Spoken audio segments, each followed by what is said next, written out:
Buenas tardes, mis estimados hermanos. Espero estén muy bien, que estén pasando una excelente semana llena de bendiciones, que el Señor lo esté bendiciendo, que esté trayendo bendición a usted, a su familia, a sus seres queridos y a todo a su alrededor. Dios le bendiga. El día de hoy vamos a estar hablando acerca de Isaías. Yo el libro de Isaías lo he venido estudiando hace poco, lo comencé. Es largo, es bastante larguito, son como más de 50 capítulos y me ha gustado en cierto sentido. Entonces, si usted tiene su Biblia ahí, váyase a Isaías capítulo 8 y nos vamos a estar centrándonos en el versículo del 11 al 17. Am, y bueno, siempre es un privilegio estar compartiendo con ustedes. A ver si usted se recuerda quién era Isaías. Isaías era uno de los grandes profetas. Isaías fue la primera escritura de los profetas en la Biblia. O sea, Isaías es un profeta de mucho peso. Es considerado uno de el profeta más grande, por así decirlo, del Antiguo Testamento. Entonces, es un profeta, pues el más grande. Isaías venía de un hogar aristocrático. Imagínense, yo me puse a investigar un poco acerca de Isaías y resulta que Isaías venía de un hogar con muchas comodidades, y para mí eso es interesante, ¿verdad? También tenía una carrera brillante. Isaías era un escriba en el palacio de Jerusalén. Entonces él tenía una carrera bien respetable, pero a pesar de venir de un hogar pues aristocrático, de tener una carrera respetable, Isaías dijo presente al llamado del Señor. En los comienzos de su ministerio, Isaías era muy querido. La gente lo escuchaba, la gente le agradaba Isaías, pero imagínense que después se volvió impopular, resulta que lo rechazaban a Isaías después. ¿Por qué? Porque usted sabe que pues la gente no le gusta que le digan las verdades o no le gusta que les adviertan, porque Isaías tiene dos tipos de mensajes en su libro. Isaías lleva un mensaje parte de su mensaje era bien confrontativo, era de juicio, y otros mensajes también que hacía Isaías era de esperanza.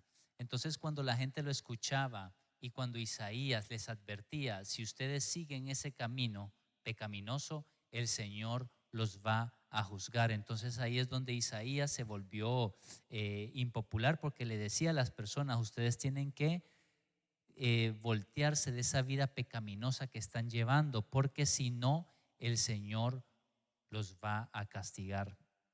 Entonces Isaías, su ministerio duró bastantes años. Su ministerio duró 60 años, imagínese usted. Y en todos esos 60 años de ministerio de Isaías tuvo oportunidad de estar en 5 reinados. Entonces Isaías estuvo sirviendo, predicando en el ministerio durante 5 reyes, y después fue lastimosamente pues ejecutado, ¿verdad?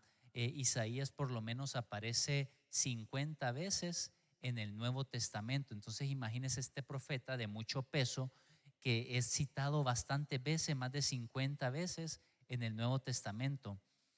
Um, entonces básicamente esto, a grosso modo, les di un contexto de quién era el profeta Isaías. Entonces vamos a comenzar a leer. Váyase en su Biblia, Isaías 8, versículo 11. Estoy usando la Nueva Versión Internacional. Dice: hay que temer a Dios.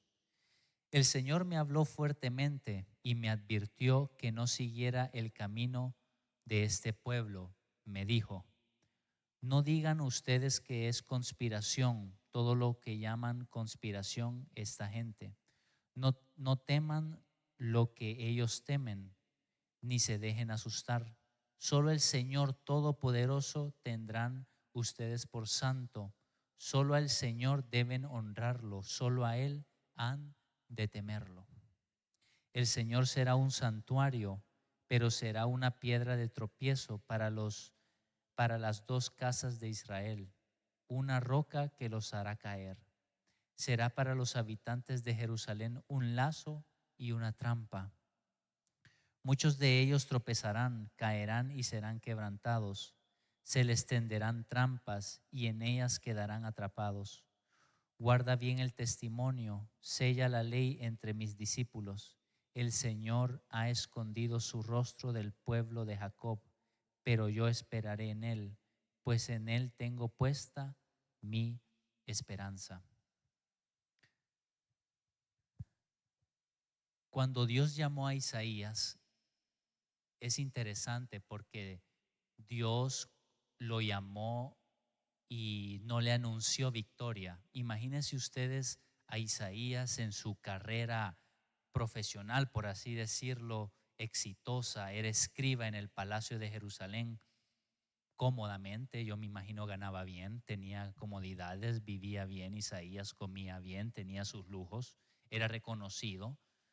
Y cuando el Señor lo llama a Isaías, el Señor le dice: te necesito que me sirvas, pero ojo, la gente no te va a escuchar. Entonces, Dios no le anunció victoria, al contrario, Dios le dijo que la gente lo iba a rechazar, que no le iban a escuchar, que lo iban a criticar. Pero también el Señor le dijo: eventualmente la gente te va a escuchar. Y a mí eso me llama mucho la atención y eso me impacta, y esto me lleva a mi punto número 1. Muchas veces el Señor lo llama a uno a hacer cosas. Puede ser servir a los demás, servir a la iglesia. eh, y el Señor, uno siente que el Señor lo llama a uno a hacer cosas que tal vez uno no va a mirar los frutos de eso. Isaías hizo su ministerio, fue fiel al llamado de Dios. Lo rechazaron, lo ejecutaron, pero después de eso, el mensaje de Isaías hoy está vivo. Hoy estamos aquí hablando de él.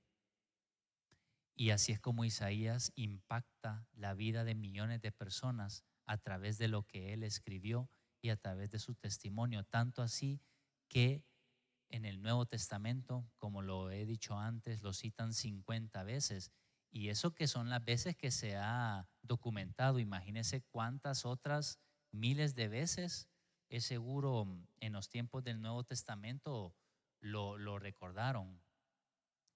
Entonces, el punto aquí, mis estimados hermanos, es que Dios llamó a Isaías a predicar, a, a brindarle este mensaje a la gente de Judá, que voltearan de su vida pecaminosa.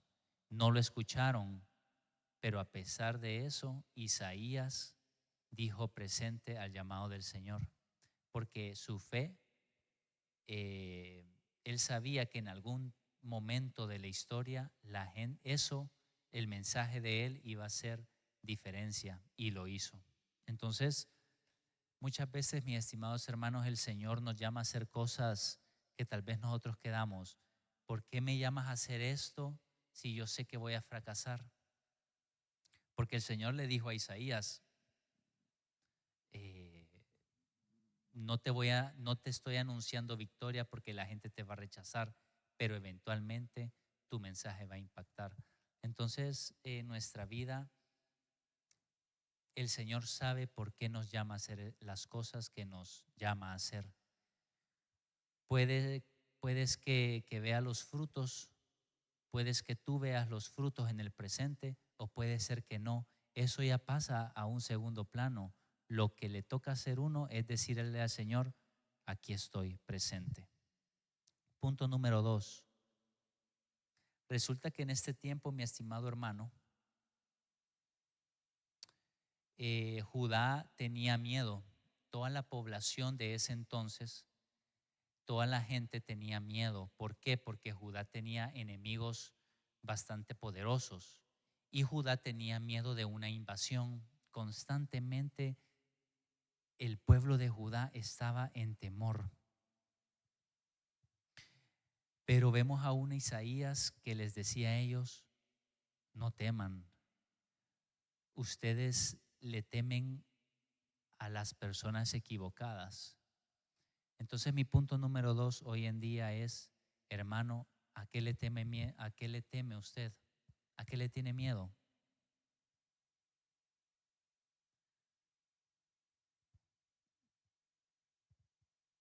¿Le tendrá miedo a la situación política del país? No sabemos quién va a agarrar el poder de Honduras.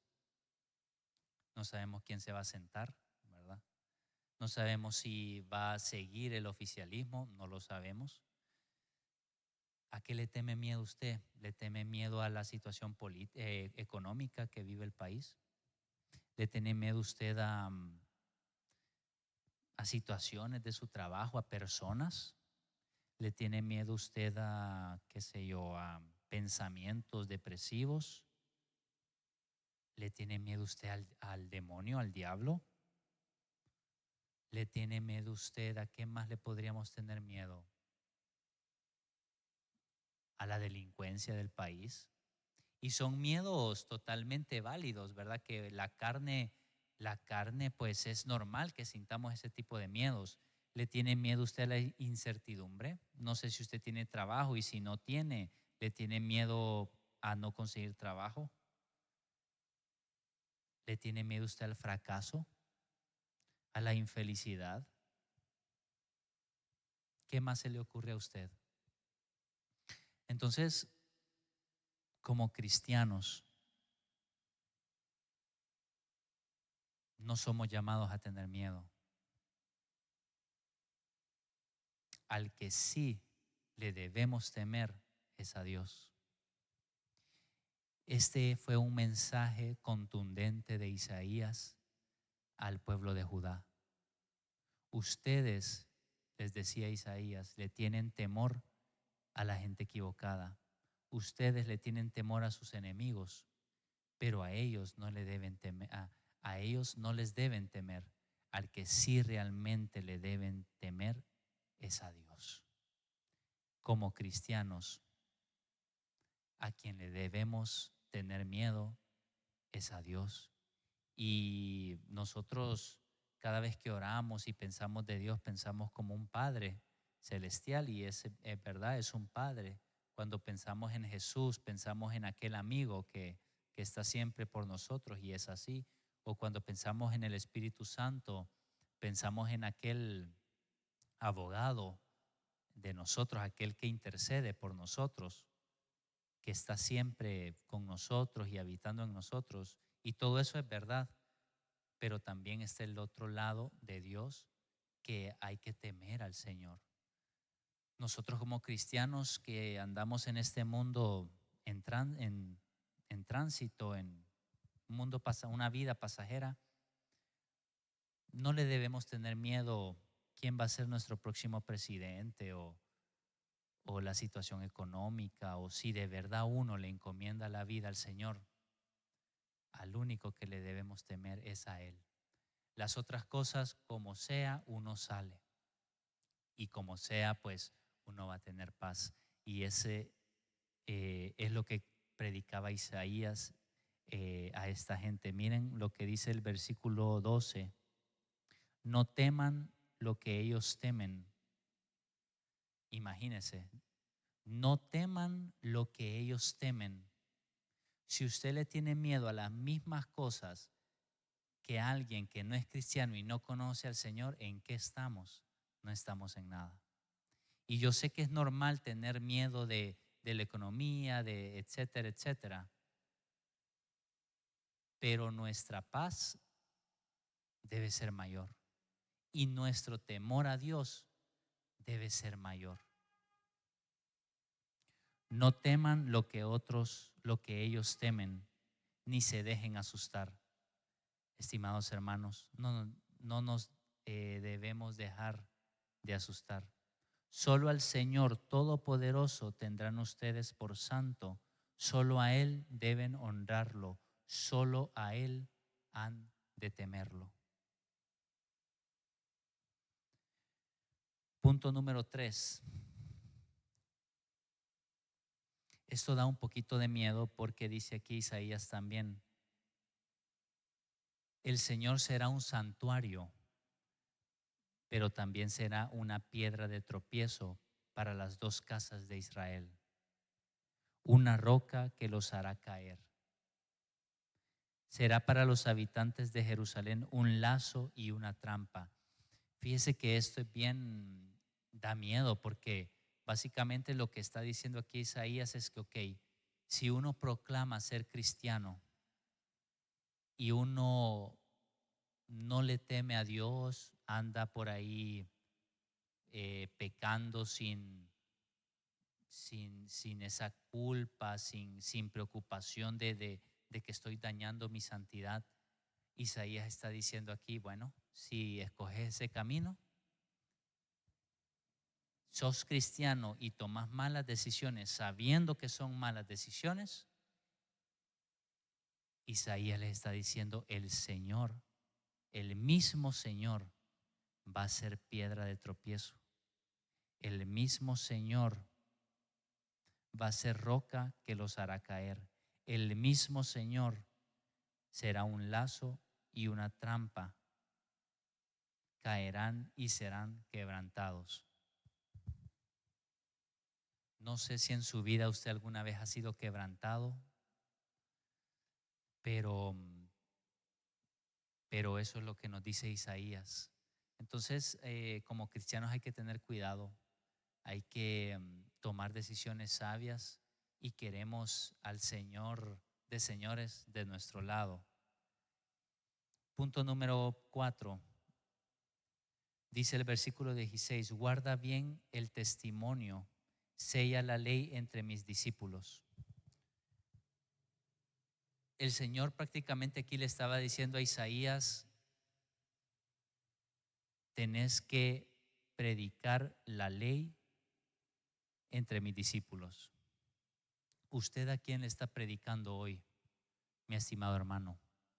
Puede ser algún compañero de trabajo, puede ser a su misma familia, a su misma pareja, a sus hijos. No nos vayamos tan lejos. Ahí, váyase cerca ahí en su núcleo familiar. ¿A qué persona usted le puede predicar? Porque el Señor aquí le estaba diciendo a Isaías: guarda bien el testimonio, sella la ley entre mis discípulos.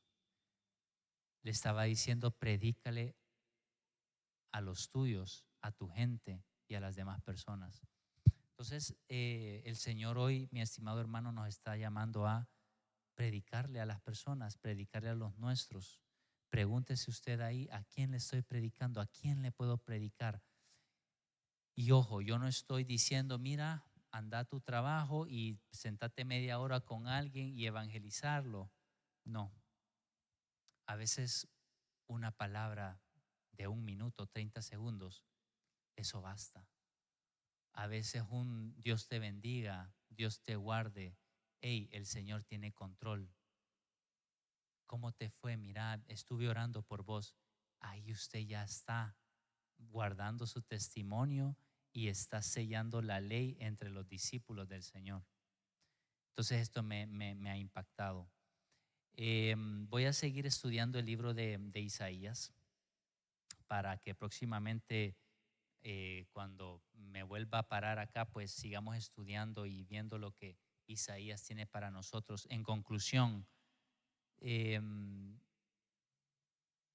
si usted le teme a las mismas cosas que le teme un no cristiano, hay que revisar las cosas, ¿verdad? Porque uno como cristiano le tiene que temer al Señor, y ya lo demás hay que dejárselo en las manos del Señor y que tenga lo que tenga que pasar. Y cuando usted llegue ahí, le aseguro que la vida será más fácil. Acompáñenme en oración ahí donde usted esté para cerrar este tiempo. Padre, gracias Señor por este día que nos has dado, Señor. Gracias Padre porque eres bueno con nosotros, por tu gracia, por tu misericordia. Gracias porque tú utilizaste a Isaías, Señor, para hablarle no solo a las personas de ese tiempo, sino hablarnos en este tiempo, Señor. Gracias, Padre, por este profeta. Lo bendecimos, Señor, y eh, gracias por sus enseñanzas, Señor. Ayúdanos, Padre, a vivir en paz y sin temor. Que el único temor que tengamos es hacia ti, Señor.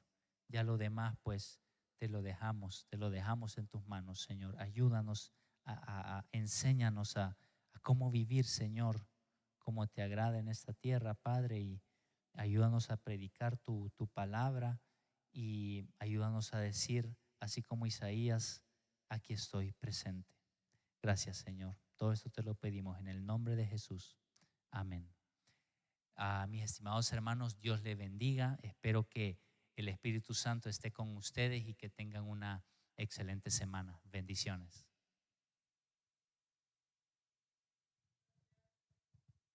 Listo.